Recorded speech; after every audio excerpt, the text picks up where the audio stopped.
অগ্নি ঘরের ভেতর দেখে কথা কিছু একটা লুকোচ্ছে ব্যাগের মধ্যে।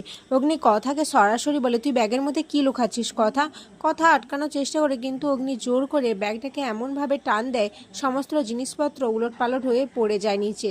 আর কথা পা দিয়ে খুব সাবধানে ফোনটাকে খাটের তলায় লুকিয়ে দেয়। এরপর কথা এভিকে বলে, আপনি তাহলে যা খুঁজতে চেয়েছেন সেটা খুঁজে নিন, যদি খোঁজা হয়ে যায় তাহলে জামা কাপড়গুলো আবার ব্যাগের মধ্যে রেখে দেবেন। অপরদিকে রিচা জানাবকে জানায় কথার পরিবার সবাই মিলে গুলবাহারে ঘুরতে এসেছে, সে তার সোর্স থেকে জানতে পেরেছে, তাই ওরা এলে ওদের ওপর জানাব যেন অ্যাটাক করে। এই সমস্ত কিছু নিয়েই তারা প্ল্যান করতে থাকে।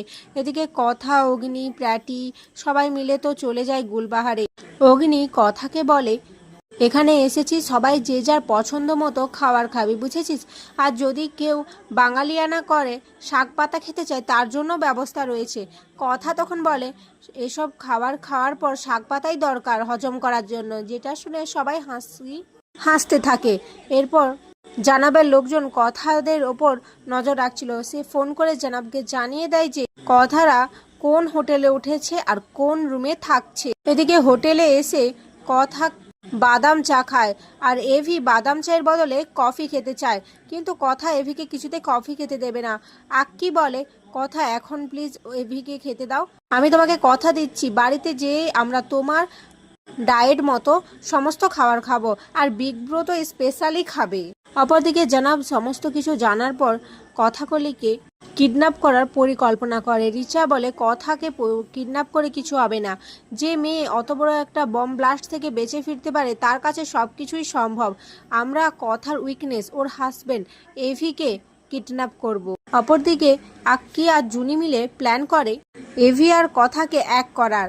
এরপর হোটেল থেকে রুমের চাবি নিয়ে সবাই যে যার রুমে চলে যায়, আর এভি আর কথাকে রুমের মধ্যে লক করে দিয়ে চলে যায়। এভি অনেকবার দরজা ধাক্কাতে থাকে, অনেকজনকে ফোন করতে থাকে, কিন্তু কেউ ফোন তোলে না আর কেউ দরজাও খোলে না। এরপর কথা জানালার ধারে যে ভাবতে থাকে তার আর এভির সেই কথাগুলো, সে কল্পনায় চলে যায় এভির সাথে তার সুন্দর সুন্দর মুহূর্ত কাটানোর কথা। যখন এই সমস্ত কিছু ভাবছিল ঠিক তখনই স্যাটেলাইট ফোনটা বেজে ওঠে। অগ্নি ফোনের আওয়াজ শুনে বলে, এ কি, বাইরে থেকে তো কোথাও ফোন বাজছে না, তাহলে ঘরের মধ্যেই রয়েছে। তারপরে মনে পড়ে যায় সে তার গুহবাড়িতেও তার ঘরে এরকম আওয়াজ শুনতে পেয়েছিল।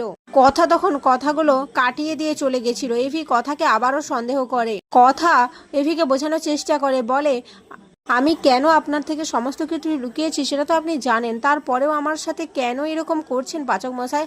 আমি আপনাকে কি করে বোঝাবো? আপনি যে ওদের টার্গেট, প্রথম ওই বন্যি ফুলের টার্গেট যে আপনি, আপনাকে ওরা শেষ করে দিতে চাইছে, যেটা আমি কিছুতেই হতে দিতে পারি না। আর এই গুলবাহারে এসেছি আমি, আপনাকে যদি জানাই কেন এসেছি তাহলে আপনি আমাকে কিছুতেই একা ছাড়বেন না, আর আমার জন্য সবাই বিপদে পড়ে যাবে, যেটা আমি কোনো দিনও চাই না। আমি চাই আপনি সবসময় ভালো থাকুন পাচক মশাই। আর এখানেই আজকের পর্ব শেষ হয়ে যায়।